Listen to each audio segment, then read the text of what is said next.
The text message sat on my phone screen like a slap in the face. 3 simple words, all in capital letters. Thanks for nothing. Then before I could even respond, I watched in real time as the blue text bubbles turned green. She had blocked me. My own cousin. The same girl I had held as a baby 32 years ago. The same young woman I had helped through countless struggles over the years. She had just asked me to hand over $50,000 for her wedding, and when I said I couldn't do it, she blocked me like I was some kind of spam caller. I sat in my kitchen, the morning sun streaming through the window, and felt something shift inside me. Not anger exactly. Not even hurt, though that was certainly there. It was something deeper. A kind of clarity. The kind that comes when you finally see someone for who they really are, not who you hoped they would be. My name is Margaret Ann Foster. I'm 62 years old. I've been a widow for 7 years. And in those 7 years, I've learned something important about people. When you have money, even a modest amount saved through decades of hard work, people look at you differently. They see an opportunity, a solution to their problems, a bank that should just hand out withdrawals based on family ties. But this morning, sitting with that blocked message glowing on my screen, I decided something. I was done being the family ATM. I was done being treated like my only value was in my bank account. And I was absolutely done being discarded the moment I stood up for myself. What my cousin Brittany didn't know was that blocking me was the biggest mistake she could have made. Because now I was free to tell the truth. The whole truth. And I was going to make sure everyone knew exactly what kind of person she really was. I grew up in Cedar Falls, Iowa. In a modest 3-bedroom house with parents who believed in hard work and living within your means. My father worked at the John Deere plant for 40 years. My mother was a school secretary. They taught me that respect is earned, money is saved, and family takes care of each other, but within reason. I married my husband Robert when I was 25. He was a good man, steady as they come. We both worked, we lived carefully, we saved. I was a dental hygienist for 37 years at the same practice in town. Robert was a civil engineer for the county. We never had children of our own. We tried for years, went through all the treatments, all the disappointments. Eventually, we made peace with it and decided to pour our love into our nieces and nephews instead. That's where Brittany comes in. My cousin Linda had Brittany when she was just 19. Linda's husband left before Brittany was even born, and Linda struggled to make ends meet working 2 jobs. I watched that little girl grow up with less than she deserved, and it broke my heart. So Robert and I helped. We bought her school supplies. We took her school shopping for clothes. We paid for her to go to summer camp. We showed up at every dance recital, every school play, every moment that mattered. When Brittany was 16, Linda got sick. Breast cancer. The treatment was aggressive, and Linda couldn't work. I stepped in without hesitation. I paid their rent for 6 months. I bought their groceries. I drove Linda to every single chemotherapy appointment, sitting with her for hours while the poison dripped into her veins, hoping it would save her life. It did. Linda survived. She went into remission, and life slowly returned to normal. Brittany graduated high school, and Robert and I gave her $5,000 to help with college. She went to community college for 2 years, then dropped out to work at a salon. We didn't judge. Not everyone is meant for traditional education. Then, 7 years ago, Robert died. Heart attack. Sudden, shocking, cruel. One day he was here making me coffee and planning our retirement, and the next day he was gone. The grief nearly destroyed me. But you know what got me through? My savings. The life insurance. The financial security that Robert and I had built together through decades of careful planning. I paid off our house. I invested wisely. I continued working for 3 more years, then retired at 59 with a comfortable nest egg. Not wealthy, mind you, but comfortable. I could pay my bills, take a modest vacation once a year, help family members in genuine emergencies, and still have enough to live on for the rest of my life.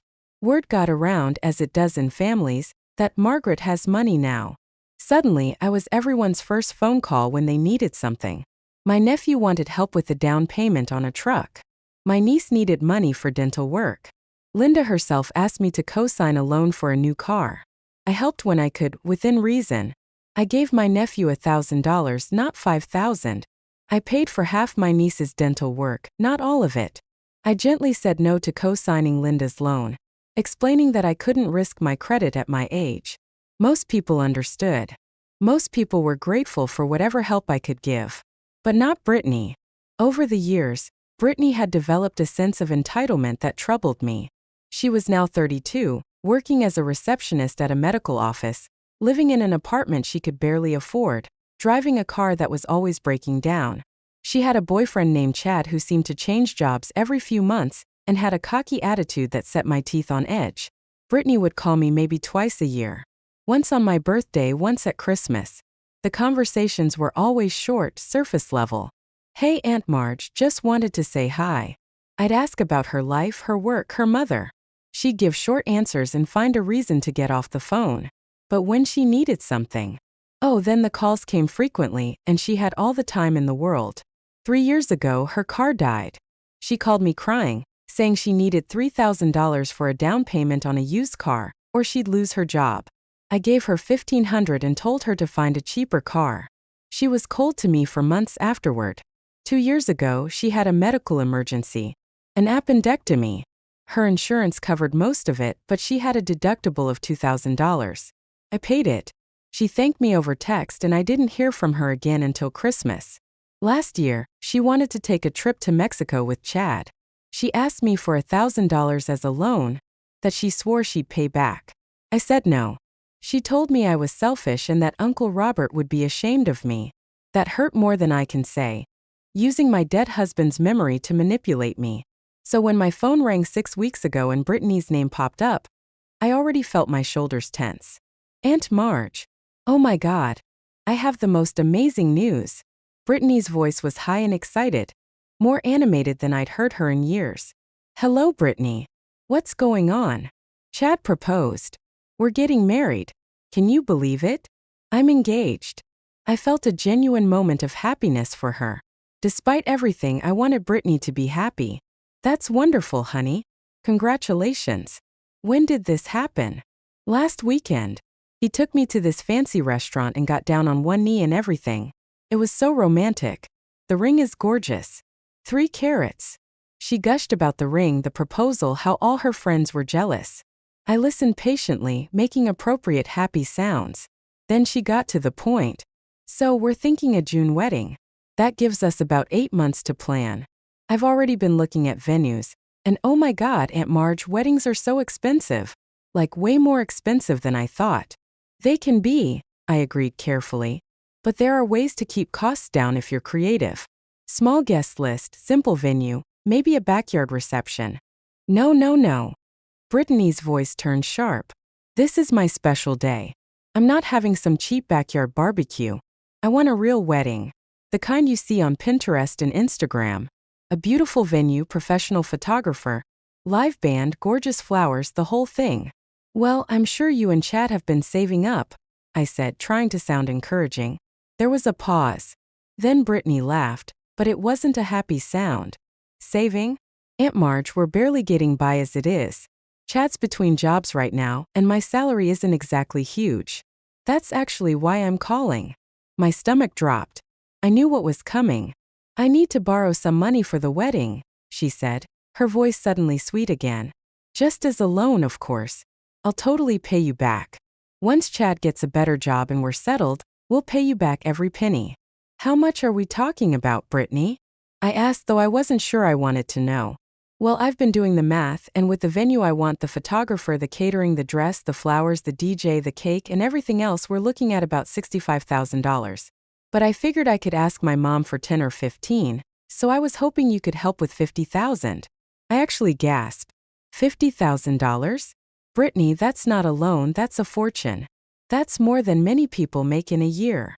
I know it sounds like a lot, but weddings are expensive, Aunt Marge. And you have the money. Mom told me you got a huge life insurance payout when Uncle Robert died, plus you sold his truck and his tools and everything.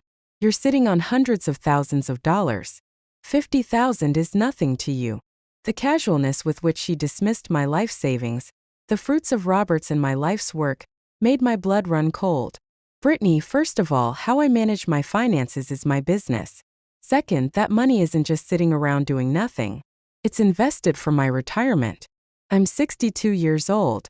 I need that money to live on for potentially 30 more years. And third, $50,000 is an enormous sum of money to just hand over for a single-day event. It's not just a single day, it's my wedding day. The most important day of my life. Her voice was rising now, taking on a petulant edge. I've been dreaming about this since I was a little girl. Don't you want me to be happy? Of course I want you to be happy. But happiness doesn't come from an expensive wedding. It comes from marrying the right person and building a good life together. Your grandmother married your grandfather in a simple ceremony at the courthouse, and they were happy for 43 years. That was a million years ago. Things are different now. Everyone has nice weddings. All my friends have had beautiful weddings. Am I supposed to be the only one who has some sad, cheap wedding because my family won't help me? I took a deep breath, trying to stay calm. Brittany, I've helped you many times over the years. I helped raise you.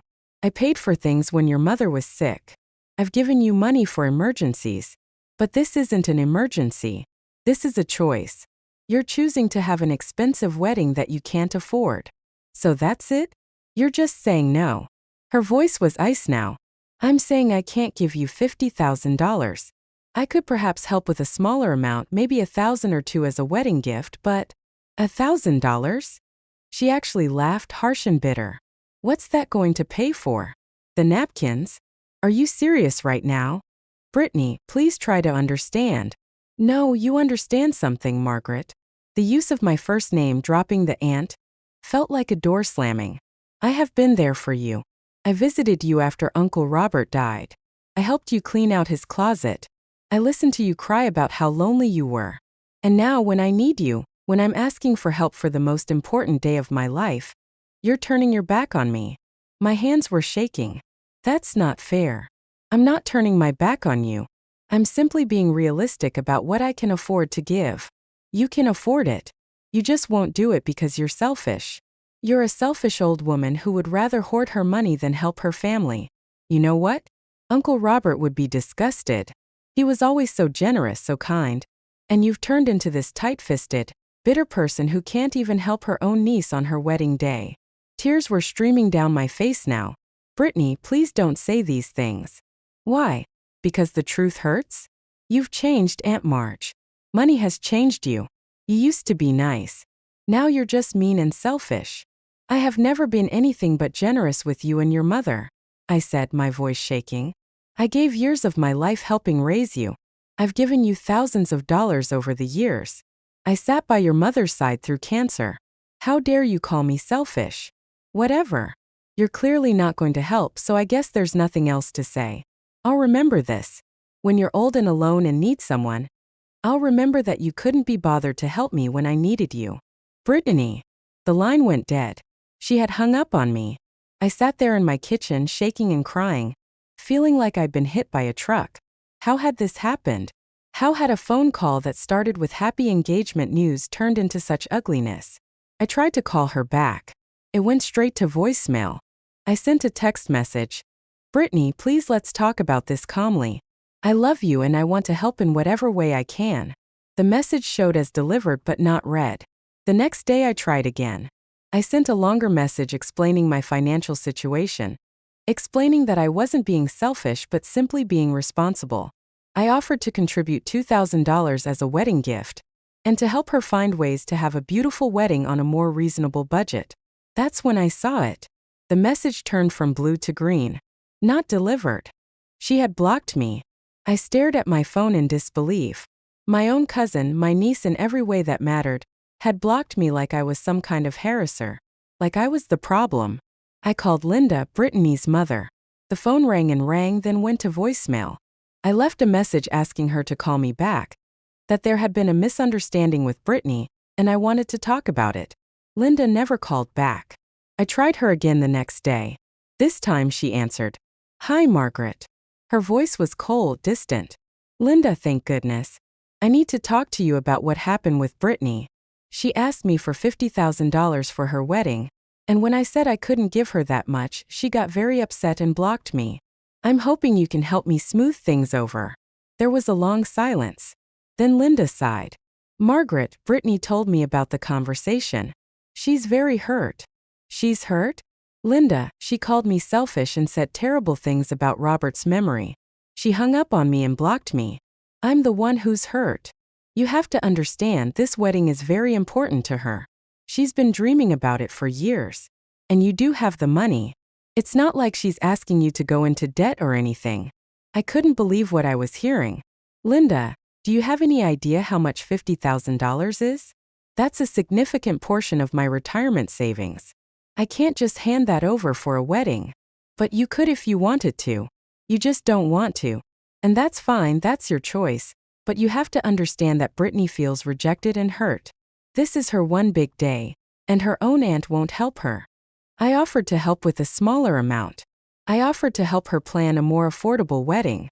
She's the one who refused to even consider alternatives. Margaret, I'm not going to get in the middle of this. Brittany is my daughter, and I support her. If you don't want to help her, that's between you and her. But I think you should really reconsider. Family is supposed to be there for each other. I've been there for you and Brittany for over 30 years, Linda. I was there through your cancer. I helped raise your daughter. I've given you both money, time, love, and support for decades. And now, because I can't write a check for $50,000, I'm being treated like the villain. Linda's voice softened slightly. Nobody thinks you're a villain. But you have to admit you've become more careful with money since Robert died. More closed off. Maybe Brittany isn't handling this perfectly, but she's young and she's hurt. Maybe you could be the bigger person here. The implication stung. I was being told to just give in, to hand over a fortune, to enable entitled behavior. All because I was older and should know better. I need to go, Linda, I said quietly. I hope you'll think about what you're supporting here. And I hope you'll ask Brittany to unblock me so we can talk like adults. I'll talk to her, Linda said, but I could tell she wouldn't. We hung up and I sat in my house, feeling more alone than I had since Robert died. For 2 weeks I walked around in a fog. I couldn't eat. I couldn't sleep properly. I kept replaying the conversation with Brittany in my head, wondering if I'd been too harsh, if I'd said the wrong thing, if I should have just given her the money to keep the peace. But then I'd remember how she'd spoken to me. The entitlement. The cruelty. The way she'd weaponized my grief over Robert. And I'd feel angry all over again. I talked to my friend Susan about it. Susan and I had been friends since elementary school. We'd raised our families together, grown old together, buried our husbands within 2 years of each other. She knew me better than anyone. We met for lunch at the corner cafe, our usual spot. I told her everything over chicken salad sandwiches and iced tea. Susan listened without interrupting, her face growing more troubled as I spoke. When I finished, she reached across the table and took my hand. Margaret, that girl is manipulating you. You know that, right? But maybe I should have. No. Susan's voice was firm. Don't you dare finish that sentence. You have been nothing but generous to that family. $50,000? For a wedding? That's insane. And the way she spoke to you, the way she threw Robert in your face, that's emotional abuse. That's what that is. She's just young and disappointed. She's 32 years old. That's not young. That's old enough to know better. And Linda should be ashamed of herself for enabling this behavior. Susan squeezed my hand harder. Margaret, listen to me. You did nothing wrong. Nothing. You set a reasonable boundary, and Brittany is punishing you for it. That's manipulation. That's exactly what it is. Hearing Susan say it out loud, validating my feelings, something broke open inside me. I started crying right there in the cafe. Not quiet, dignified tears, but big, gulping sobs. I feel so used, I managed to say between sobs. Like I'm only worth something to them when I'm handing out money. Because that's how they're treating you, Susan said gently. And you know what you need to do? You need to stop letting them. But she's family. Family doesn't treat family this way. Real family doesn't call you selfish for refusing to bankrupt yourself for their wants. Real family doesn't block you and shut you out because you can't be their personal ATM. Margaret, you've got to stand up for yourself. I wiped my eyes with a napkin. I don't know how. I've spent my whole life being the helper, the supporter. I don't know how to be anything else. Then it's time to learn, Susan said firmly. And I'm going to help you. We talked for another hour. Susan helped me see that my guilt was misplaced. That setting boundaries wasn't selfish, it was necessary.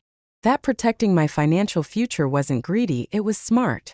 That I had every right to be angry about how I'd been treated. What should I do? I finally asked. Well, first thing, stop trying to contact them. You've reached out, you've tried to explain, and they've refused to listen. That's on them now, not you. Second, hold your head high. You did nothing wrong. And third, if and when this blows up in Brittany's face, and it will, don't you dare let her guilt you into fixing it. You think it's going to blow up? Susan snorted. A $65,000 wedding for a couple that's broke? Where the groom doesn't have a job and the bride is a receptionist. Yeah, it's going to blow up. Spectacularly. And when it does, she's going to come running back to you with her hand out, acting like nothing happened. What do I do then? You say no. You say no, and you mean it, and you don't apologize for it. I nodded slowly, feeling something shift inside me.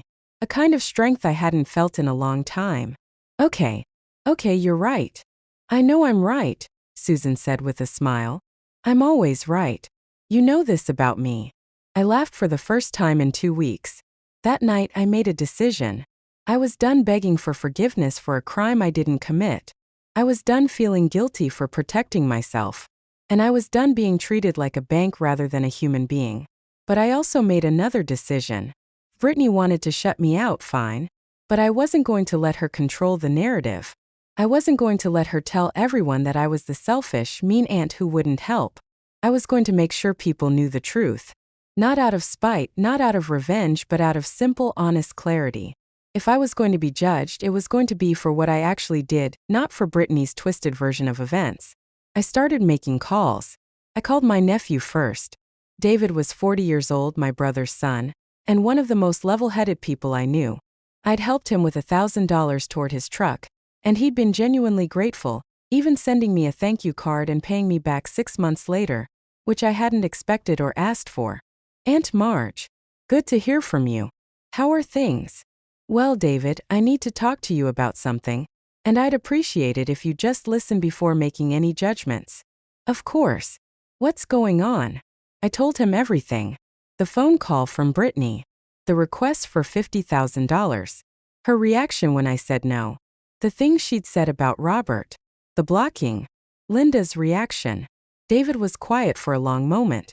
Then he said, $50,000? Is she out of her mind? I don't know what she's thinking, I admitted. But I wanted you to hear the truth from me before you heard some twisted version from someone else.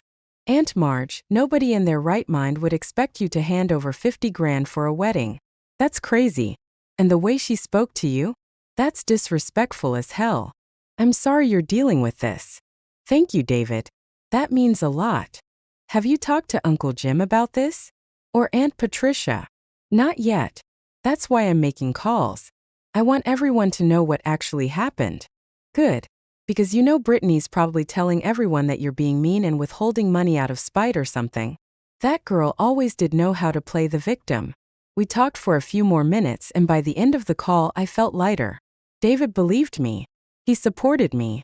That was one person who knew the truth. I called my sister Patricia next.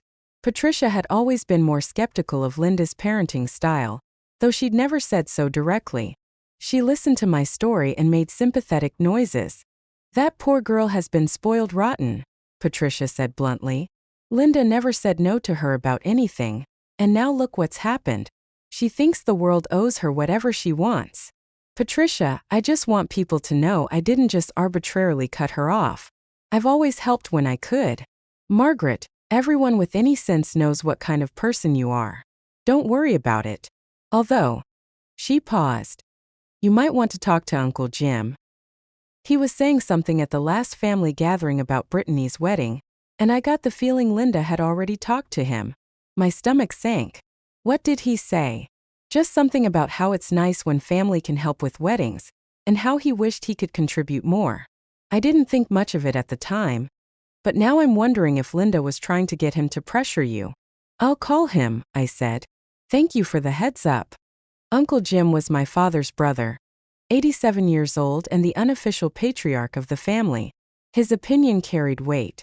I knew I needed to talk to him before Linda could poison that well. I drove to his house instead of calling. Some conversations need to happen face to face. Uncle Jim lived in a small ranch house on the edge of town, the same house he'd lived in for 60 years. He answered the door in his cardigan and slippers, his face lighting up when he saw me. "Margaret, come in, come in. I was just making some coffee. Want some?" We sat at his kitchen table, the same table where I'd done homework as a child when my parents dropped me off for visits. He poured us both coffee and settled into his chair with a satisfied sigh. "Now then, what brings you by? Not that I'm not always happy to see you, but you've got that look. The one your father used to get when something was bothering him." I smiled despite myself. "I need to talk to you about Brittany and Linda." His expression grew more serious. "Ah, Linda called me last week. Something about Brittany's wedding and money. Said you were having a disagreement. Did she tell you the whole story? She said Brittany asked you for help with the wedding and you said no, and now Brittany's upset." That's about all I got before she started crying and I couldn't get much more out of her. I took a deep breath and told him everything. I didn't sugarcoat it, but I also didn't exaggerate. Just the plain facts. The $50,000 request. My refusal. Brittany's reaction. The blocking. Linda's response. Uncle Jim listened without interrupting, his weathered face growing more troubled as I spoke. When I finished, he sat back in his chair and shook his head slowly. $50,000, he said quietly. For a wedding. Good Lord. I know it sounds like a lot. It doesn't sound like a lot. It is a lot. Margaret, that's more than I made in a year when I was working. That's more than most people have in their entire savings account. He looked at me, his blue eyes sharp and clear. "And she called you selfish for saying no?" I nodded, feeling tears prick my eyes again. "She said Robert would be ashamed of me." Uncle Jim's face darkened. "That girl has a lot of nerve. Robert was one of the finest men I ever knew, and he thought the world of you. He'd be proud of you for standing your ground, not ashamed." "Thank you," I whispered. "Margaret, you listen to me. You've been generous to that family beyond what anyone could expect. You helped raise that girl. You were there through Linda's sickness. You've given them money, time, love. You don't owe them anything, least of all a blank check for some princess wedding." He reached across and patted my hand. "You did right. Don't let anyone tell you different." We talked for another hour. He told me stories about my father, about how my parents had always lived within their means and taught me to do the same. He told me I was honoring their memory by being responsible with my money. When I left, I felt stronger. Uncle Jim was on my side, and that mattered. Over the next week, I quietly reached out to other family members. Not gossiping, not badmouthing Brittany or Linda, just telling my side of the story, making sure people knew the facts. And then, something interesting started happening. People started reaching out to me. My niece Sarah called. "Aunt Marge, I heard about what happened with Brittany. I just want you to know I think you did the right thing. That's an insane amount of money to ask for." My nephew's wife called. "Margaret, I hope you're okay. I heard about Brittany, and honestly, I think she owes you an apology." Even people I hadn't talked to in years started reaching out, all saying the same thing. They supported me, they thought Brittany was out of line, and they were sorry I was dealing with this. Then, about 3 weeks after the initial phone call, I heard something through the grapevine. Brittany had posted on social media about her wedding plans. She'd started a GoFundMe asking for donations to help with her dream wedding. She'd written a long post about how weddings were expensive and how she and Chad were heartbroken, that they couldn't afford the celebration they wanted, and would friends and family please consider contributing. Susan showed me the post on her phone when we met for lunch. "Look at this," she said, scrolling through. "She's raised $800 in 3 weeks." I read through the comments. Most were supportive but vague. "Good luck. Hope you get there." But a few were telling. One distant cousin had commented, "What happened to family helping out? Thought you had relatives with money." And Brittany had responded, "Some people care more about money than family." "She's throwing shade at you on Facebook," Susan said, shaking her head. "Classy. Let her," I said, surprising myself with how calm I felt. Anyone who matters knows the truth. And they did. As word spread through the family about what Brittany had actually asked for, the tide of opinion turned decisively. People were shocked. $50,000? For a wedding? Who asks for that? Linda tried to defend her daughter at a family gathering I didn't attend. According to Patricia, who was there, Linda said that weddings were expensive these days and families should support each other. Uncle Jim had stood up and said that supporting family didn't mean bankrupting yourself, and that Brittany needed to learn to live within her means. Linda had left in tears. But the real justice came in the form of something I never expected: simple karma. About 2 months after the initial blow-up, I heard through Patricia that Brittany's wedding planning was falling apart. The expensive venue she'd wanted had a strict payment schedule, and she'd missed the first 2 deadlines. They'd canceled her booking and kept her deposit. The photographer she'd hired, who charged $5,000 for his services, had dropped her when her check bounced.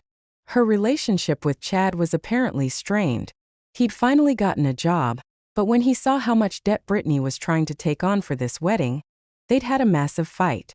He thought they should just do a courthouse wedding and save the money. She insisted on her dream wedding. They were at an impasse. Her GoFundMe had stalled at just over $1,000. Most people couldn't or wouldn't contribute significant amounts, especially once they realized she was asking for $65,000 total. And then the final blow. Brittany had apparently taken out a personal loan for $20,000 at a terrible interest rate to keep her wedding plans alive. When Linda found out, they'd had a huge fight. Linda couldn't believe Brittany was going into massive debt for one day. Brittany had screamed that if her family had just helped her like they were supposed to, she wouldn't have to take out loans. I heard all of this secondhand from various family members who would call to update me, always with a tone of, "I can't believe this is happening." I didn't feel happy about it exactly. I didn't want Brittany to suffer or struggle, but I did feel validated, vindicated. I had been right to say no. I had been right to protect my financial security. And now everyone could see that Brittany's plan had been unrealistic from the start. For months after she first blocked me, Brittany called. I saw her name on my screen and stared at it for a long moment, my heart pounding. She'd unblocked me. She was calling. I considered not answering, but curiosity won out. "Hello, Aunt Marge." Her voice was small, subdued. Nothing like the entitled, angry tone from our last conversation. "Can we talk?" "I'm listening," I said carefully. She paused, and I heard her take a shaky breath. "I owe you an apology. I've been doing a lot of thinking, and I realize I was really unfair to you. The things I said, the way I acted blocking you. It was all wrong. I'm sorry." I sat down slowly in my living room chair. "What brought this on, Brittany?" "Honestly, everything falling apart. The wedding I wanted isn't going to happen. Chad and I are fighting all the time. I took out this loan that I can't really afford, and now I'm stressed all the time and Mom is mad at me and..." Her voice broke. "I just realized that I made everything worse by being so stubborn. If I just listened to you in the first place, if I'd been willing to consider a smaller wedding, I wouldn't be in this mess." "I see," I said, keeping my voice neutral. "I know I don't deserve your forgiveness. I said horrible things about you and Uncle Robert. I treated you like an ATM instead of a person. I blocked you like you were nothing to me when you've been everything to me my whole life." She was crying now. "I'm so sorry, Aunt Marge. I'm so sorry." Part of me wanted to comfort her immediately, to tell her everything was okay, to fall back into my old role as the helper, the fixer. But I heard Susan's voice in my head. "Don't let her guilt you into fixing it. Brittany, I appreciate the apology. I really do. But I need to be honest with you.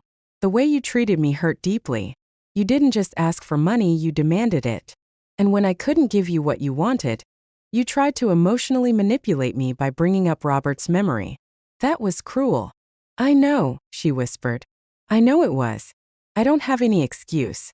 I was just so caught up in this fantasy of the perfect wedding that I couldn't see how unreasonable I was being.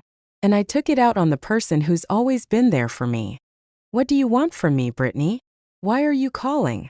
There was a long pause. Then she said, "I'm not calling to ask for money if that's what you're thinking. I know I have no right to ask you for anything. I wanted you to know I'm sorry. And I wanted to ask if there's any way we can fix this. I don't want to lose you over my own stupidity." I felt something inside me soften slightly. This was the Brittany I remembered, the girl I'd helped raise, before entitlement and wedding fantasies had taken over. "I don't want to lose you either," I said quietly. But things can't go back to the way they were.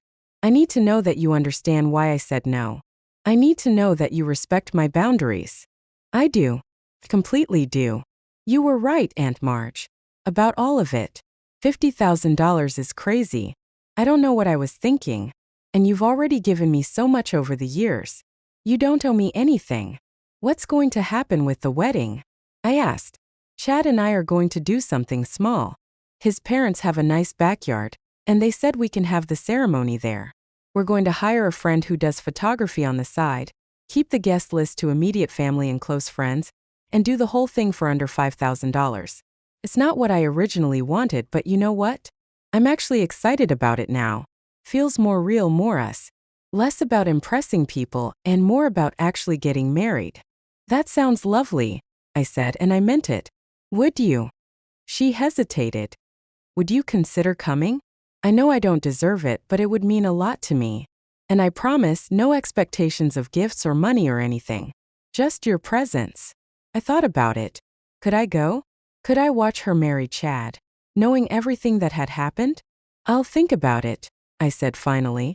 I need some time, Brittany. You hurt me badly. I'm not ready to just put that aside yet. I understand.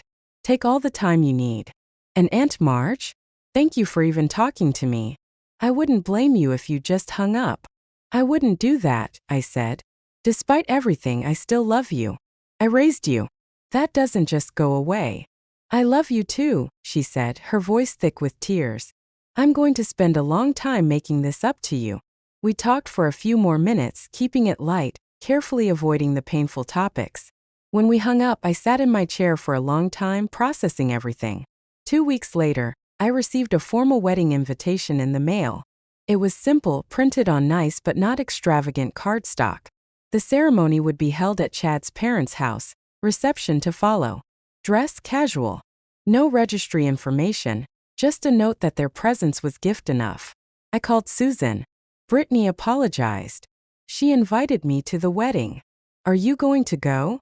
I think I might, I said slowly. Not because I'm obligated to, but because I want to. On my terms. As someone who chooses to be there. Not someone who's expected to finance the whole thing. Good for you, Susan said firmly. But don't take a big check. Oh, don't worry. I'm giving them a $100 gift card to Target. Practical and affordable. Susan laughed. Perfect. The wedding happened on a Saturday in early June. It was a beautiful day, warm but not too hot. Chad's parents had a lovely yard with mature trees and flower beds. There were maybe 40 people there, mostly family and close friends. I arrived with Uncle Jim, who'd insisted on driving us both. Brittany saw me as soon as I walked into the backyard, and her eyes filled with tears. She came over immediately. You came, she said, her voice catching. I did, I said. You look beautiful. She did. Her dress was simple, something she'd found at a bridal consignment shop for $300. Her hair was in a simple updo, and she carried a bouquet of wildflowers. She looked happy, genuinely happy. Not stressed, not trying to impress anyone, just happy. Thank you for being here, she said. It means everything to me. The ceremony was short and sweet. They wrote their own vows. Chad promised to support her through good times and bad, to be her partner in all things. Brittany promised to appreciate him, to build a life of love and stability, not fantasy and debt. I wondered if that last part was aimed at herself, a reminder. The reception was a potluck. Everyone had brought a dish. There was no expensive catering, no sit-down meal, just picnic tables with checkered tablecloths and good home-cooked food. Someone had set up a speaker system, and they played music from a playlist. People danced on the grass. I realized exactly what a wedding should be. A celebration of love and family, not a performance or a competition. Brittany found me later in the afternoon, after she'd changed out of her wedding dress into a sundress. She sat down next to me at one of the picnic tables. I wanted to thank you again for coming. And for everything over the years. I've been thinking a lot about how much you've done for me and Mom. And I never properly appreciated it. You don't have to keep apologizing, I said gently. We're here now. That's what matters. I know, but I want you to understand something. This wedding, this simple, affordable, beautiful wedding, is better than anything I could have planned with $50,000. I'm not stressed. I'm not in debt beyond what I can handle. I'm just happy. And if I'd gotten my way, if you'd given me the money, I would have learned nothing. I'd probably be doing this again in 5 years when I wanted to buy a house I couldn't afford or take a vacation I couldn't pay for. I looked at her, this woman I'd helped raise, and saw real growth, real maturity. I'm proud of you, Brittany, for figuring that out, for making better choices. She smiled, tears in her eyes. I'm trying. I'm really trying. And I'm going to pay back that loan I took out even if it takes me years. And I'm going to be better about money. Chad and I are seeing a financial counselor. We're learning to budget, to save, to live within our means. That's wonderful, I said sincerely. I wish I'd listened to you from the start. You were trying to teach me something important, and I was too stubborn to hear it. Sometimes we have to learn things the hard way, I said. What matters is that you learned.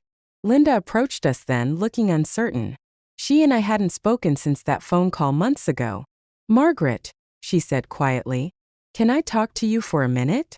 I nodded, and Brittany excused herself tactfully. Linda sat down, not quite meeting my eyes.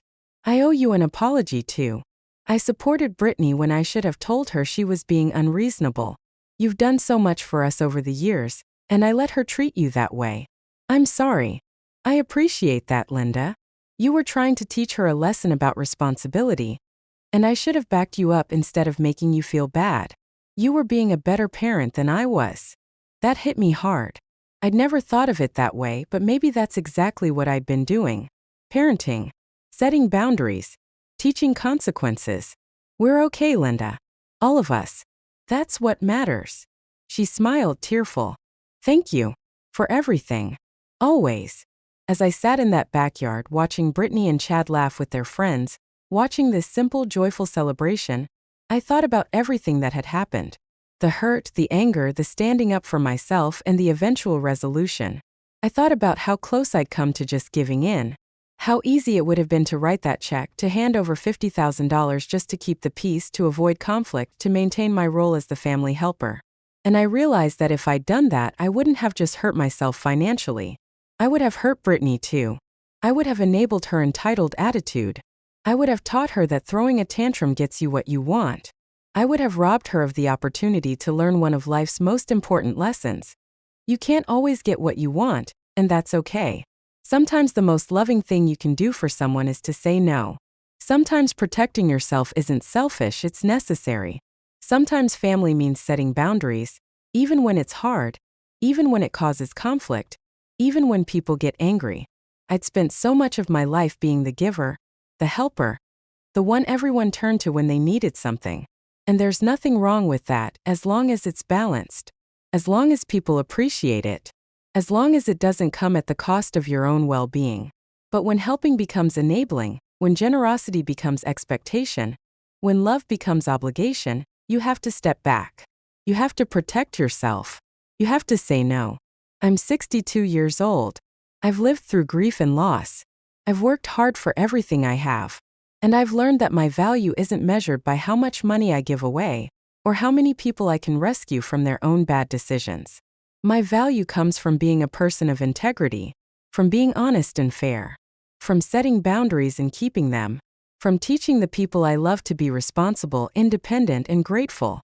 Brittany learned more from my refusal than she ever would have from my check. She learned to be resourceful. She learned to compromise. She learned that happiness doesn't come from expensive things, but from love and family and simple joys. She learned to grow up. And I learned something too. I learned that I'm stronger than I thought, that I can stand up for myself, even when it's hard, that I can weather other people's anger and disappointment without crumbling, that I don't need everyone's approval to know I did the right thing. As the sun set over the backyard and the party continued, Uncle Jim found me. He sat down with a grunt and a smile. "Nice wedding," he said. "It really is," I agreed.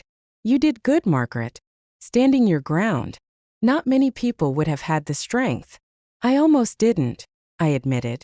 "I almost gave in just to avoid the conflict. But you didn't. And look at the result. A happy bride, a reasonable wedding, and a lesson learned. Your father would be proud. Robert would be proud. Hell, I'm proud of you. I smiled, feeling a warmth spread through my chest that had nothing to do with the summer evening. Thank you, Uncle Jim. That means more than you know. As I drove home that night, I thought about all the women my age who might be facing similar situations. Adult children or grandchildren or nieces and nephews who look at them and see a retirement account instead of a person. Who make demands instead of requests. Who use guilt and manipulation instead of respect and gratitude. If you're one of those women, I want you to know this. You are allowed to say no. You don't owe anyone your life savings. You don't owe anyone your financial security. Being family doesn't mean being a bottomless well of resources. You've worked hard for what you have. You've earned the right to protect it, to keep it, to use it for your own future. And anyone who truly loves you will understand that. The people who get angry when you set boundaries aren't upset because you're being selfish. They're upset because you're no longer allowing yourself to be used. There's a big difference. Stand your ground, protect yourself, and trust that the people who matter will eventually understand. The ones who don't weren't the right people to have in your life anyway. As for me, I went home that night to my quiet house, my paid-off mortgage, my secure retirement, and my clear conscience. And I slept better than I had in months, because I knew deep in my bones that I had done exactly the right thing. It's been a year since Brittany's wedding now. She and Chad are doing well. They're living in a modest apartment, paying off that loan steadily, and saving for a down payment on a small house. Brittany calls me every couple of weeks and we have real conversations now. Not about money, not about what I can do for her. Just genuine conversations about life.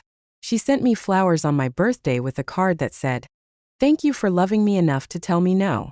I cried when I read it. Linda and I have mended our relationship too. She's been dealing with some health issues and I've been there for her because that's what family does. But it's different now. She's more careful not to take advantage, more appreciative of help when it's given. The rest of the family? They all know what happened. And overwhelmingly, they've told me they support the choice I made. Even the few who initially thought I was being too harsh have come around, especially after seeing how much Brittany has matured. I'm still the same person I always was. I still help when I can, when it's reasonable, when it won't hurt me to do so. But I do it on my terms now, not because I feel obligated or guilty or afraid of what people will think if I say no. And you know what? I'm happier, lighter, free, because I finally learned that taking care of yourself isn't selfish. It's necessary. And sometimes the kindest thing you can do for someone is to let them solve their own problems. If you enjoyed this story, don't forget to subscribe for more tales of justice and redemption.